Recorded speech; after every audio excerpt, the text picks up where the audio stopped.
ইকসারুস সালাহ আলান নবী, বিশ্বনবীর উপর বেশি বেশি দুরূদ পড়া।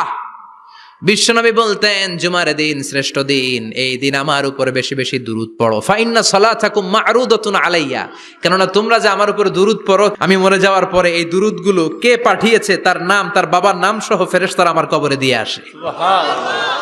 সাহাবারা বললেন ইয়া রাসূলুল্লাহ কাইফা সালাতুনা মা'রুদাতুন আলাইক, আপনি মরে যাওয়ার পরে আমাদের দুরূদ কেমন করে আপনি দেখবেন? ওয়াকাদ আরিমতা, আপনি তো পচে গলে মাটির সাথে মিশে যাবেন। বিশ্বনবী বলেন ইন্নাল্লাহা হাররামা আলাল আরদি আন তাকুলা আজসাদাল আম্বিয়া, নবীদের লাশকে খেয়ে ফেলা, নবীদের লাশকে পচিয়ে ফেলা জমিনের সব মাটির জন্য আল্লাহ হারাম করে দিয়েছে। নবীদের লাশ পচে না, নবীদের লাশ গলে না। যারাই বিশ্বনবীর উপর দুরূদ পড়বেন, আপনার নাম সহ, আপনার বাবার নাম সহ, মালাইকাতু সাইয়াহিন, একদল ফেরেশতা আছে শুধু রাউন্ড দেয় গোটা ওয়ার্ল্ডে। কারা বিশ্বনবীর উপর দুরূদ পড়েছে, এই দুরূদ নিয়ে, এই নাম নিয়ে বিশ্বনবীর কবরে তারা পৌঁছে দেয়। চিল্লায় পড়েন আল্লাহু আকবার।